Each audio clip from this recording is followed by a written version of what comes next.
It's complicated. I was in a bar in Austin with my wife, and it was during COVID, and a woman came to our table, and she was maskless, and this bitch came over, no mask, all H words. Hi, how are you? Droplets was coming out of this bitch's face. We all covered our drinks. Oh, bitch, what are you doing?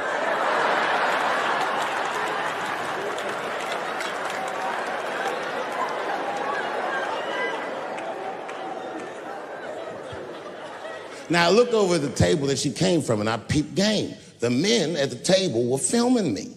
This happens when you're famous. People will come over and try to rattle your cage and get you to say something stupid or dumb so that their buddies can film it and they get a video of you embarrassing yourself. And clearly, I said, this is what's happening. And these dumb motherfuckers thought that it was my first rodeo.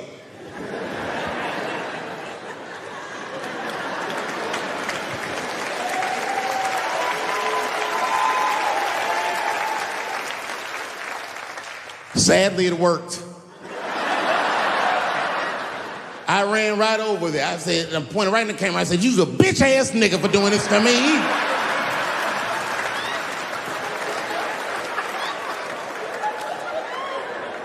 And the dude was shocked that I said it. He said, oh. And when he did like this, I seen all his fingernails was painted, and I realized, like, uh-oh.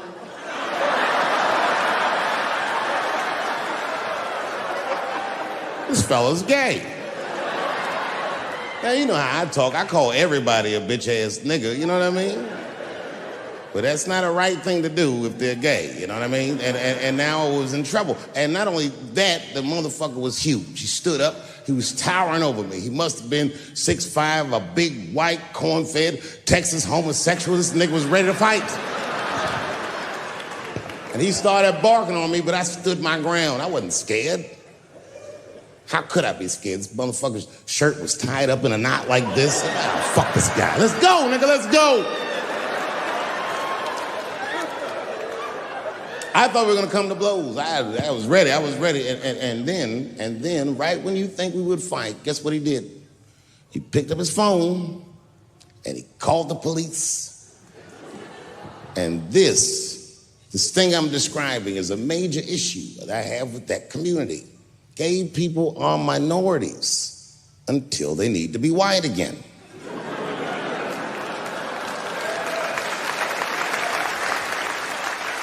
I'm being very brutally honest so we can solve this problem. I'm telling you right now, a black gay person would have never done that to me. Because a black gay person knows when the police shows up, they're not gonna care who called them. They don't show up like, which one of you niggers is Clifford? We're all Clifford.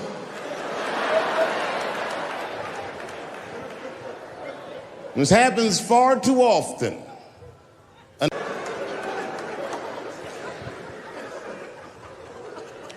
And now we get to the core of the crisis.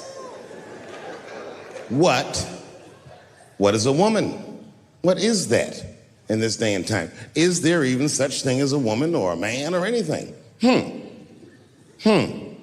Seems to be a question nowadays. Now listen, women get mad at me. Gay people get mad at me, lesbians get mad at me, but I'm gonna tell you right now, and this is true, these transgenders, these niggas want me dead. I've gone too far, I've said too much. And I gotta tell you, I'm very worried about it, I'm not even joking. Every time I come out on stage, I be scared. I be looking around the crowd, searching for knuckles and Adam's apples to see where the threats might be coming from.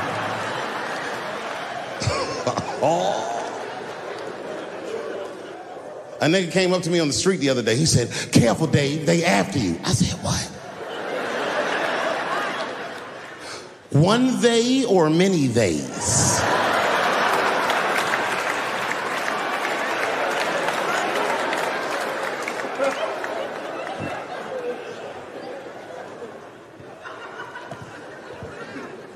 Before I even say anything about that community, you must know, and I hope you all feel the same way, I am not indifferent to the suffering of someone else. There's laws, the mean laws in our country. North Carolina passed a law once that said a person in North Carolina must use the restroom that corresponds with the gender they were assigned on their birth certificate. No, no, no, no. No, that's not a good law. That's a mean law. No American should have to present a birth certificate to take a shit at Walmart in Greensboro, North Carolina, where the baby shot and killed a motherfucker.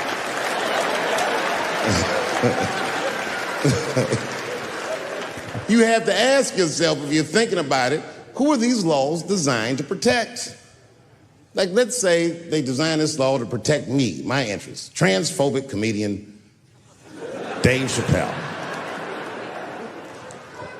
And let's say that I'm in Walmart doing a little shopping with my family.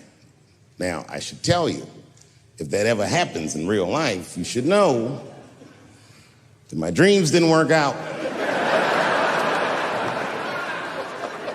But let's say something goes horribly wrong, and there I am in Walmart with the poor whites rummaging around for mediocre goods and services.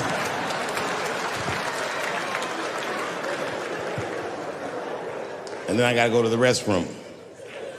So I excuse myself from my family. I go to the men's room. Now I'm standing at the urinal taking a leak. And this is what this law is gonna do. And suddenly, a woman walks into the men's room. I'm gonna be like, that's strange. And then she stands shoulder to shoulder with me at the urinal. I'm gonna be like, bitch, what's going on with you? And then she hikes her skirt up and pulls a real live, meaty dick out. And what do you think I'm gonna say? Thank God she's in here with me. At least now I know my family's safe. No, I'm not gonna feel that way at all. I'm gonna feel very uncomfortable. I would feel better if it was a man with a vagina that backed up to the urinal next to me.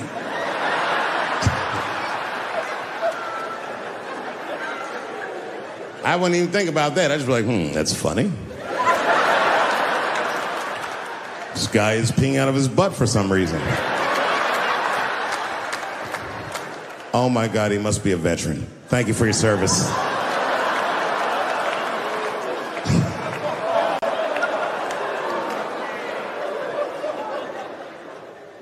I'm not indifferent to people suffering because I know it's hard to be everybody. We blacks, we just got our first big holiday in a long time. Happy belated Juneteenth to the blacks.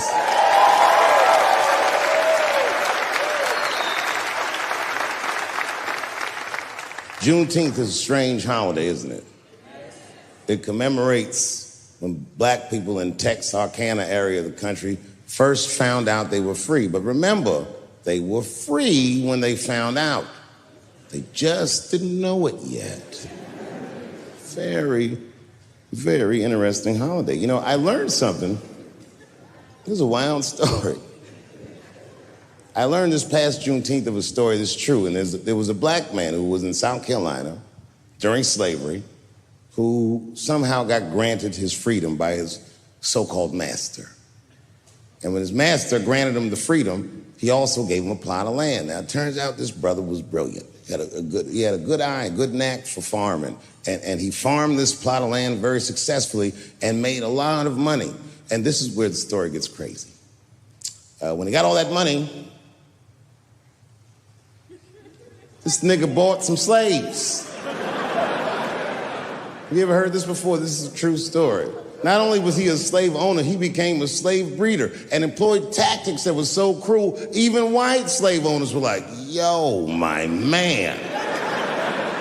He was a wild dude, but he did it just because that's what successful people did at the time, and he just wanted to be down. What a fucking tragedy.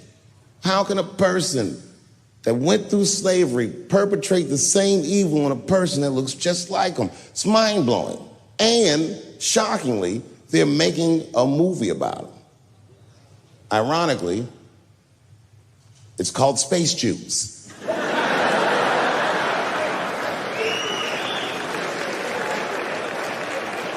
Space Jews.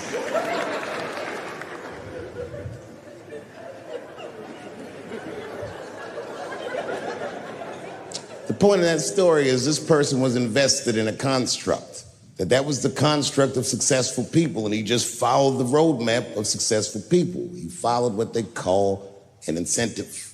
Now, everyone struggles, but I'm very invested in the gender construct, personally, because I'm a man with kids and a wife, and I like that warm, wet, soft pussy that my wife has.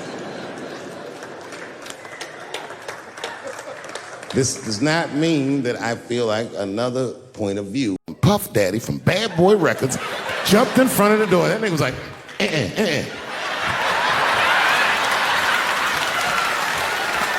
Boy, Puffy got that motherfucker. And then every celebrity just ran out because every celebrity saw themselves in me, and they just started beating the fuck out of that kid.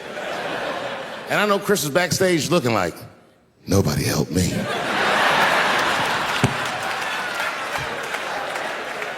Everybody hates Chris.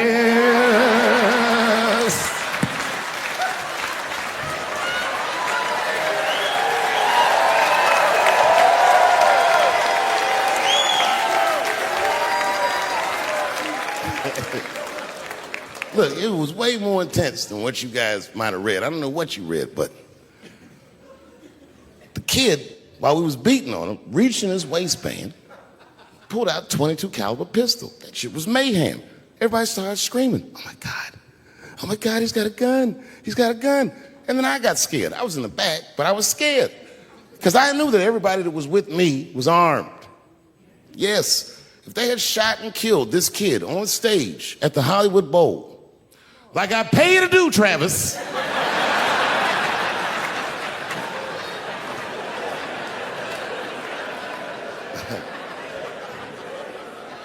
But Travis G'd up. Travis wrestled the gun out of the kid's hand, and then he took it like this and tried to chamber the round, and he couldn't. So he pulled the trigger, and it wasn't a gun. A knife blade popped out of the front. I guess this kid was gonna stab me. Some scary shit. So the next night, even though I didn't have a show, I said, I gotta get right back on stage. And I went and did a show.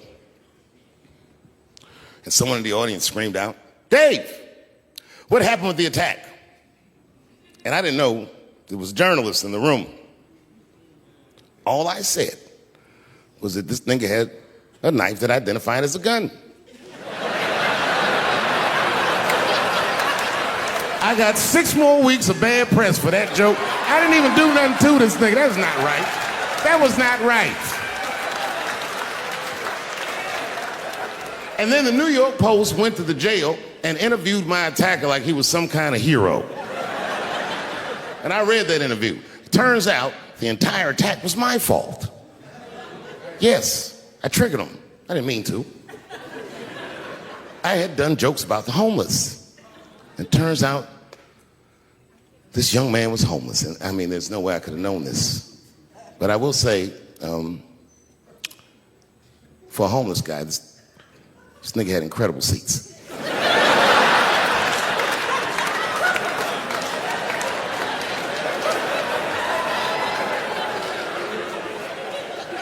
Oh, and they said I triggered him because I had done LBGTQ jokes, and it turns out this fella was a bee. That was the headline in the article. It said, Dave Chappelle's alleged attacker is bisexual. I said, alleged attacker? This motherfucker definitely attacked me. I'll show you the tape. He's allegedly bisexual. I'm gonna need to see him suck somebody's dick before I believe the rest of this article.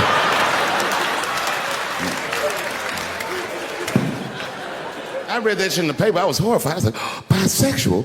I could have been raped.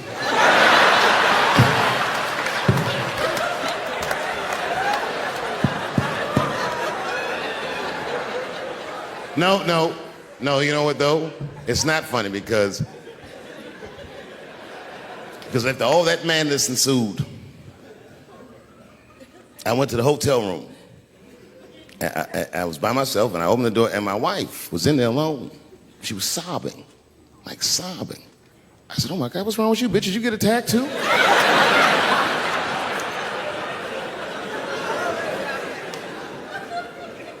And she's crying. She said, oh my God, David. She said, if you had died tonight,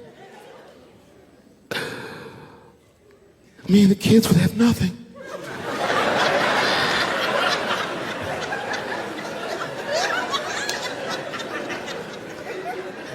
Then I knew it was serious. So I sat down on the bed next to her. And I reached in my pocket, I pulled some keys out that she'd never seen before. She said, oh, what are those keys? And I gently placed them in her hands. I said, sweetheart, those are the keys to my safe deposit box. God forbid anything ever happen to me. But if it does, don't even worry about it. You and the kids have everything you need in that box. I've already taken care of it. And she was looking at them keys, and I could see her mind realize what we were actually talking about. And then she just started crying harder. And to be honest with you, that made me cry a little bit too. And we hugged each other real tight.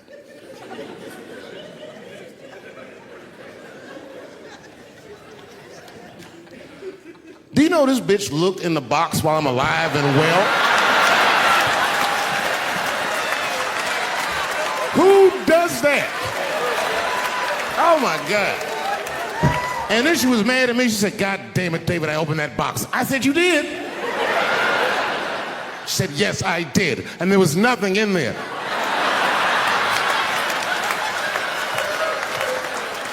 I said, nothing? Oh. She said, nothing except your stupid joke book. I said, whoosh. I said, well, sweetie, look.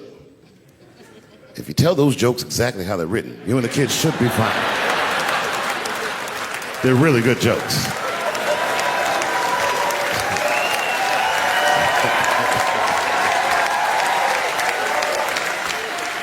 She's like, good jokes? What is this shit? Come join me in my watery grave. No, you gotta roll your throat. Join me in my watery grave.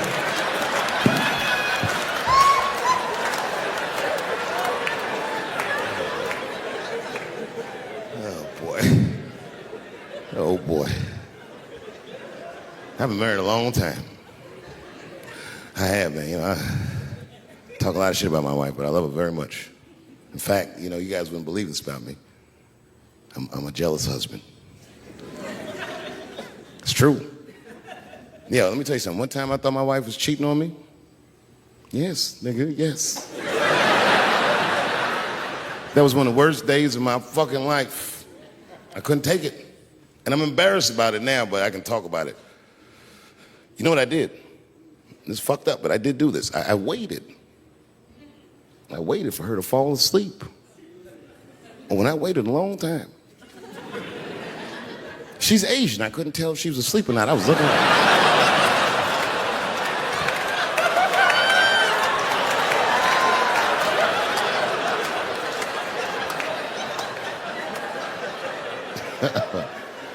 And when I was sure she was asleep, you know what I did? I stole the iPhone, took it downstairs and started trying out passwords to see if I could open it. I couldn't figure out the password. Then I remembered it's an iPhone. This shit has facial recognition. I was just like, oh. And that shit opened right up.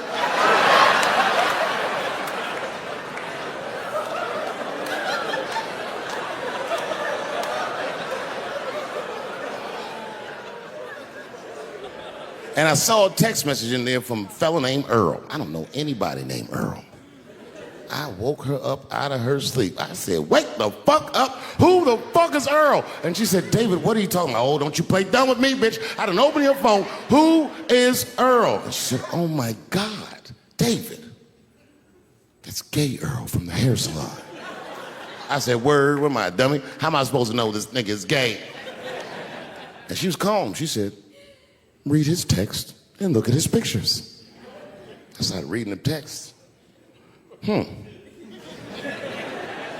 This fella sure does spell girl with a U a lot.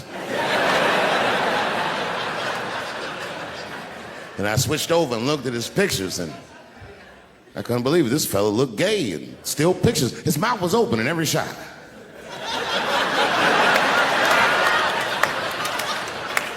And then I knew she was telling the truth. And then I felt like dumb. I said, I'm sorry. I'm sorry. Okay, I'm sorry. Here, take your phone. I'm sorry, just go back to sleep. I'm sorry, I guess I just been insecure because all this cheating I've been doing. Good night.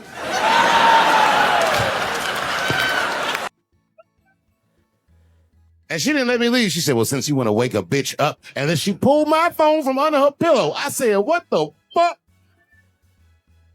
She said, who is this bitch in this picture? I said, how'd you open that phone? She said, it was easy, nigga. All I had to do was mash my nose and go like this. And it opened right up. I said, what the fuck?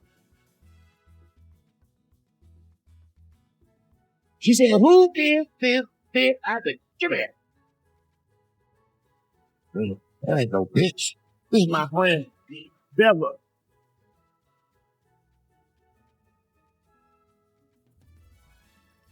I'm a cold night. Awful story, right?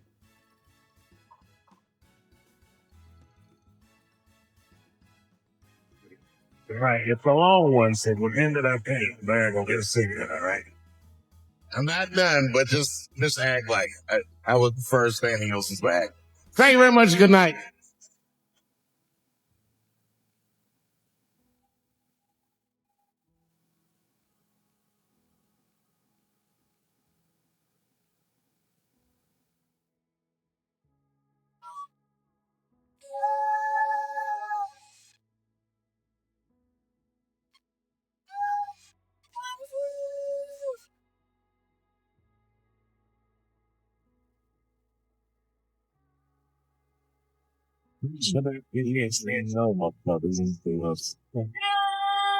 All right, it's all right. It's what it's so. Like that, don't you?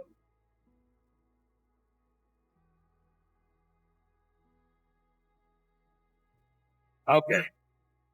Before I make the song, now, cool. HBO gave me the biggest opportunity in my life at that time. I'm out. This not like special. You know what I mean? He's like Larry. He had a life. And I shot inside the facility.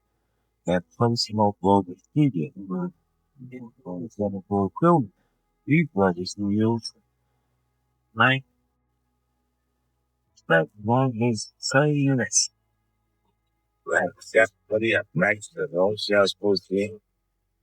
And I can like say 20 minutes from my 30 minutes and well, that's getting some music. Music started blasting in the nightclub underneath here real loud and it fucked my whole show up. And I wasn't so I'm a young man. I really believed in what I was doing. I thought in my dream. Yo. So when I got off stage, I ran down the steps to the alley behind Broadway Studios and where the control trucks are parked. And I kicked that motherfucking door open and I started yelling at all the producers. I was nobody in show business, just a guy that believed in us. I said, man, you fucked everything up. That fucking music, what the fuck were you thinking? And there was a guy who was a big time producer, I ain't saying no names, and he stood up and he said, hey kid, sit the fuck down. He said, we didn't ruin anything. He said, we made a deal with that nightclub to not play music, and they didn't honor the deal. And I said, who didn't honor the deal? And he pointed to a guy. I'll never forget it. It was an old white man sitting in the Ford Taurus by himself. And he said, that guy right there. And I didn't waste no time or ask no questions. I went to that Ford Taurus and I beat on that window and I said, open the door, motherfucker, I want to talk to you. And that old man looked at me for 1 second and wisely drove the fuck off. And left me in the alley cussing at anybody who would listen. And 2 minutes later, literally 120 seconds later, couldn't have been any more than that, the doors, the kitchen, in the alley of that nightclub underneath Broadway Studios flung open. And that old man was standing there, that same old man with reinforcements. He had 2 big goons with him, and he looked at me, and he was calm as a cucumber. He said, you, come here. I want to talk to you. I didn't know anything about the streets at this age. But I found out later in my life that these men were Russian mobsters. And I don't know what you guys know about the Russian mob, but these are the niggas that killed Denzel in Training Day.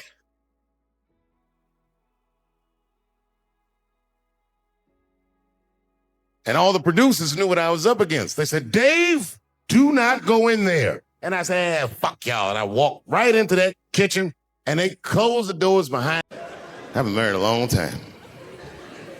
I have, man. You know, I talk a lot of shit about my wife, but I love her very much. In fact, you know, you guys wouldn't believe this about me. I'm a jealous husband. It's true. Yeah, let me tell you something. One time I thought my wife was cheating on me. Yes, nigga, yes.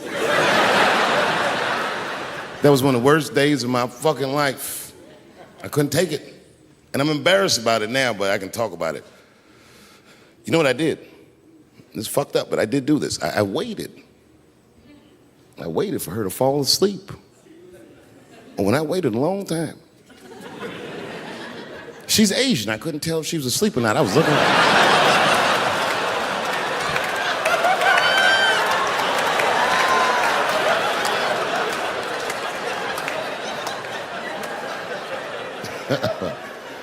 And when I was sure she was asleep, you know what I did? I stole the iPhone, took it downstairs and started trying out passwords to see if I could open it. I couldn't figure out the password. Then I remembered it's iPhone. This shit has facial recognition. I was just like, oh. And that shit opened right up.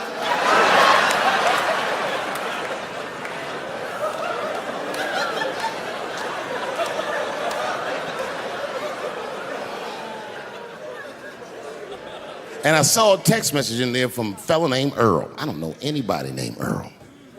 I woke her up out of her sleep. I said, wake the fuck up. Who the fuck is Earl? And she said, David, what are you talking about? Oh, don't you play dumb with me, bitch. I done open your phone. Who is Earl? And she said, oh my God, David.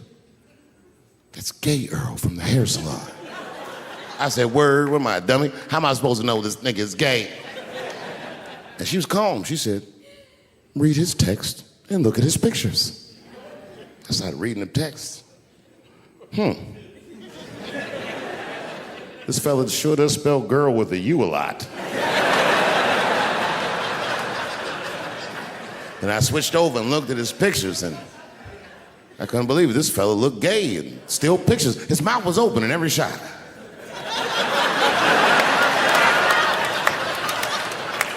And then I knew she was telling the truth. And then I felt like dumb. I said, I'm sorry. I'm sorry. Okay, I'm sorry. Here, take your phone. I'm sorry, just go back to sleep. I am sorry. I guess I just been insecure because all this cheating I've been doing. Good night.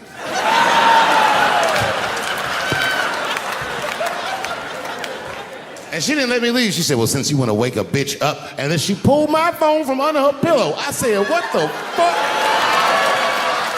She said, who is this bitch in this picture? I said, how'd you open that phone? She said, it was easy, nigga. All I had to do was mash my nose and go like this, and then open right up. I said, what the fuck?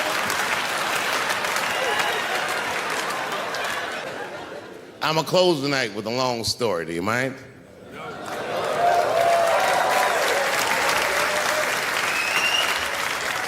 All right, it's a long one, so pretend that I finished, because I gotta go get a cigarette, all right? I'm not done, but just act like it. I would prefer staying in the Oceans for acting. Thank you very much. Good night.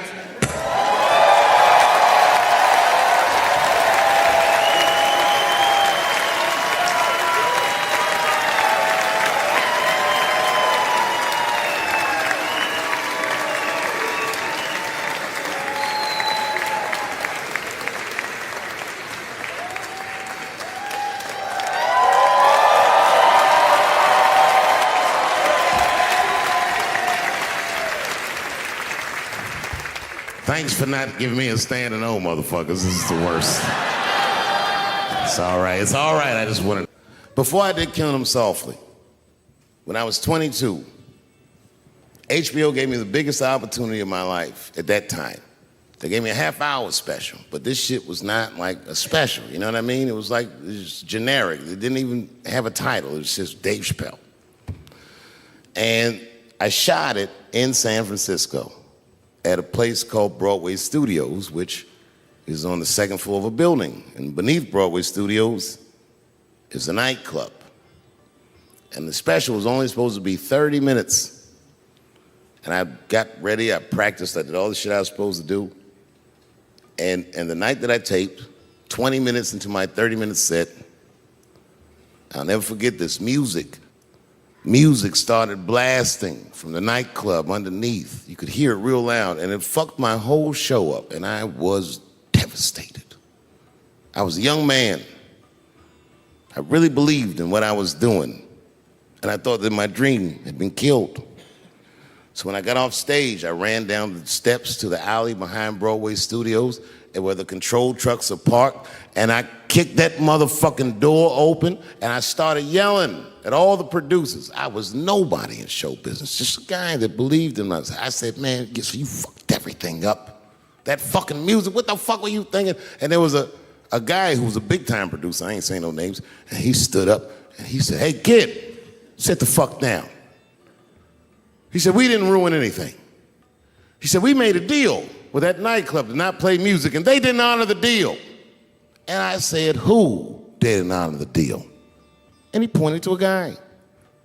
I'll never forget it. It was an old white man sitting in the Ford Taurus by himself.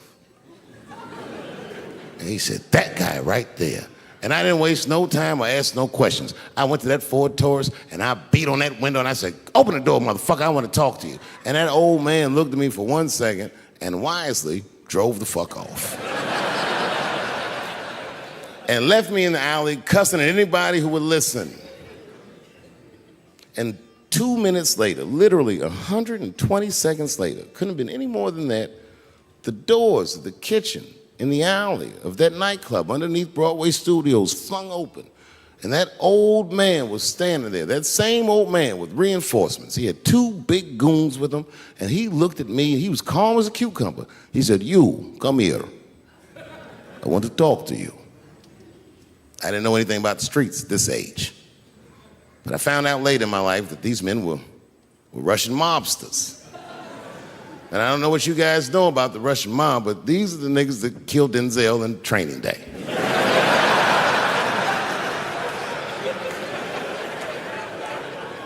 And all the producers knew what I was up against. They said, Dave, do not go in there. And I said, fuck y'all. And I walked right into that kitchen, and they closed the doors behind me, and it got dark as fuck in there. And I knew, I'm not dumb, I knew I was in a bad situation.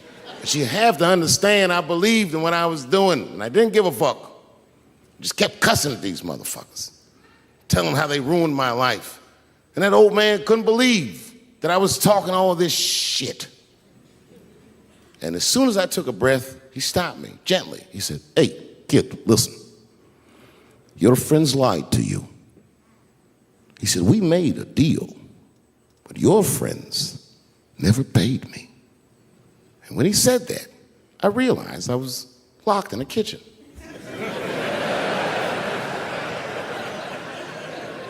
I realized he was telling the truth, which would make me wrong. And the very moment that I realized I was wrong, for the first time, I was afraid. You see, it's a funny thing if you believe you're absolutely right.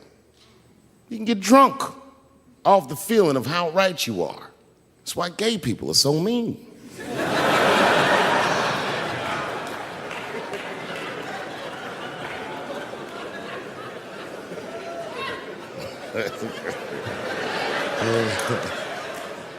But I didn't buckle. You guys would have been very proud of me. I was scared, but I didn't buckle. I said, well then, sir, I owe you an apology. But I believe that no matter what reason that music was playing, it ruined my life. And that old man looked at me with sympathy in his eyes. And he walked over to me and he gently placed his hand on my cheek, which I gotta tell you, is a very emasculating thing to do. I was standing there looking at this nigga's hand on my cheek like that.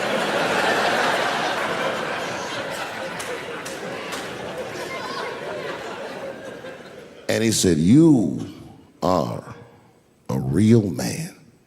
And he tapped me on my cheek. Real soft. Just like that. The doors opened back up. The light from the alley flooded into the kitchen, and I just walked out alive. I lived to fight another day. And couldn't wait to get out of D.C. When I was 17, I moved to New York and lit that comedy scene up. I was obviously talented. You'll hear stories about people saying that I discovered Dave Chappelle. It's like saying you discovered sunshine. I was shining on everybody.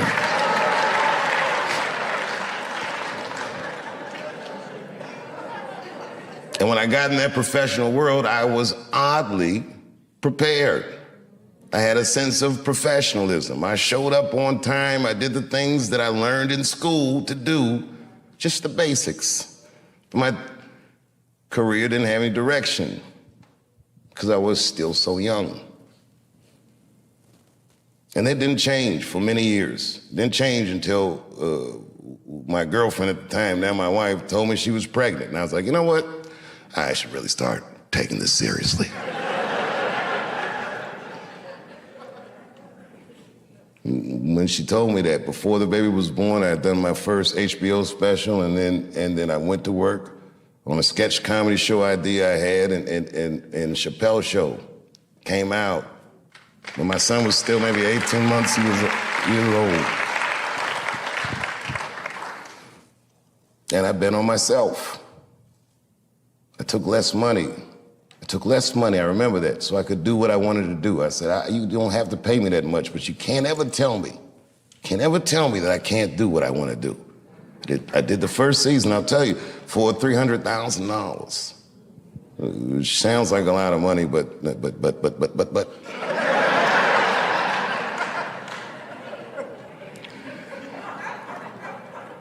It was a rare experience in my life because it was the first time that I did something that was so successful that I knew I had exceeded their expectations. I was more successful than I felt like I was supposed to be. They didn't plan on that. The second season came out and was a juggernaut, and then I remember this was the single best day of my career. The Rick James episode of Chappelle Show had come out.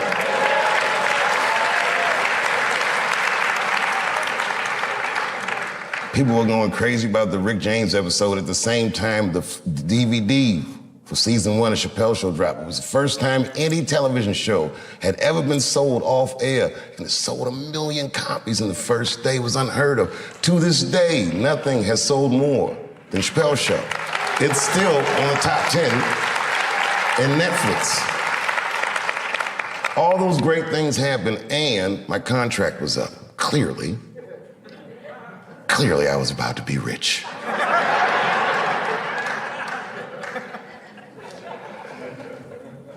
I'll spare you all the details of why it didn't work out.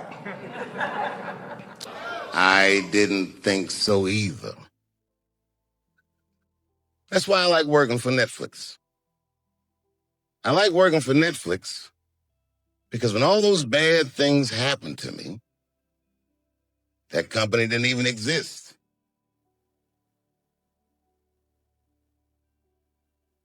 And when I found out they were streaming Chappelle's show, I was furious. How could they not know? So you know what I did? I called them and I told them that this makes me feel bad. And do you want to know what they did? They agreed that they would take it off their platform just so I could feel better. That's why I fuck with Netflix, because they paid me my money. They do what they say they're going to do, and they went above and beyond what you could expect from a businessman. They did something just because they thought that I might think that they were wrong. And I do. I think if you are fucking streaming that show, you're fencing stolen goods. They stole that from me. They just took it. And I'm not up here trying to tell you guys that I believe that Comedy Central gave me a raw deal just because I'm black. I believe that they gave me a raw deal because this fucking industry is a monster. It's the same monster that these Me Too bitches was trying to tell you about. But they hate the monster for how it fucks. And I hate that monster for how it eats. But my God, man, it's the same monster. And I ended up doing something that no one had ever seen before, including myself. Maybe Prince is the only other guy that I've seen do this, where he just quit something that was popular when you're at the very top of it. Lucky for me, when I quit, I went to Africa, so there was a media storm that I didn't hear. By the time I got back, everyone was just looking at me crazy. That was a very difficult decision to make. The entire world told me I was crazy, but I was sure I was being true to myself and to something that I learned at Ellington.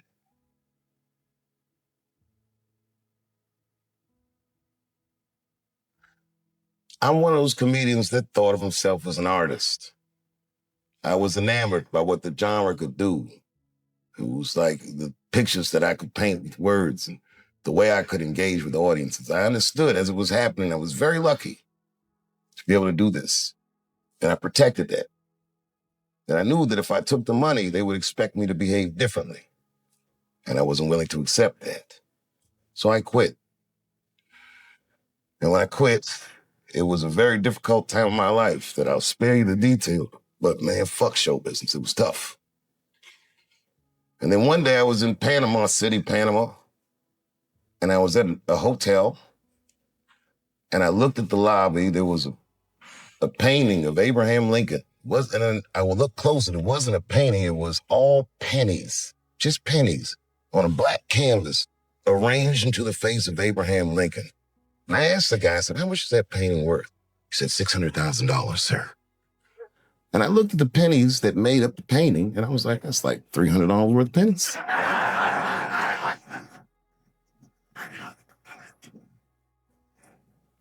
Light bulb went in my head. I realized value of art. Some of the biggest wars and crimes and scandals in history were financed. The theft of art. Art is a powerful commodity. And artists, if you're good at it, never behave as a commodity.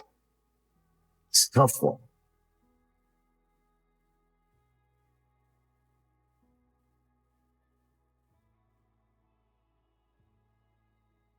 And then I gave up. I said, oh, this is probably it. I accepted the fact. Career I thought I was going to have was over, but I started to rediscover just my heart for its own sake. I go to comedy clubs. I'm working way less money than I ever had, and I enjoyed it more than anyone I ever did. Out of the best ones I'll ever do. Be so honest. Be so sincere. There was no media. There was no studio. There was no TV. Just me and the crowds. And at night after night, and slowly but surely, the crowds got bigger and bigger. And then suddenly people started to notice. Host, I would say, Dave Chappelle has the tour of the year. And again, and the year after that, and the year after that. And then, Lauren Michael asked me to do Saturday Night Live. And it wasn't just like he asked me. He was courting me. I didn't even know it. He gave me this long speech. He was like, all right. And I read some book about Lauren Michael's starting Saturday Night Live. And I read the speech that he gave Richard Pryor when wanted him to host the show. And I said, holy shit, that's the same shit he said to me. And I did it. That was an enormous amount of pleasure. It had been 12 years since I'd been on television, since I had even talked to the media. And I remember I signed my Netflix contract on my way to my mark to the monologue. If you do live television, they count down every second. 30 seconds. Are you sure this time it's good the same thing. 22 seconds. Oh, man, you better not trigger me. 10, 9, 8, 7, 6, 5, 4, 3, 2, 1. I walked out on that stage. And natural, and laughter, and easy work. I never back my feet. First thing I won. And when I walked on the stage, after being in the cold for so long, for the first time when I walked on stage, I'm like, damn, that's me. When I quit the show, All my friends would say, well, fuck them, Dave. Why don't you just do Chappelle's show at another network? Yeah, yeah, yeah.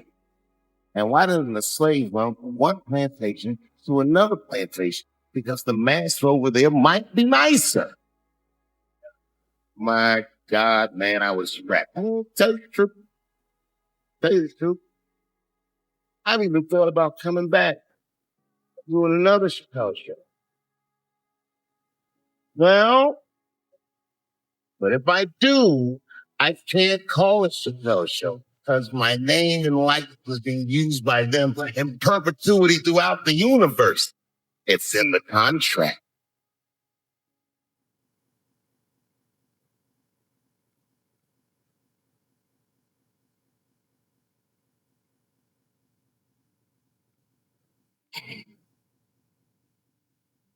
You're not supposed to do this, my baby. I'm up doing something nobody else ain't ever going. I'm telling you something that you need to know. I'm trying to explain to you what you're seeing. You don't understand what I am publicly wrong. And I know that this network, they watch and they get this thing. Right there, so it feel good to be walled public. Oh, believe me, I know. I know exactly how that feels. When I quit my show, they said I was crazy. What was crazy about it? I just didn't want to do it anymore. They said I smoked crack. That's impossible. I was a devout Muslim. I didn't smoke 4 drinks. But I do now, bitch, because you ruined my fucking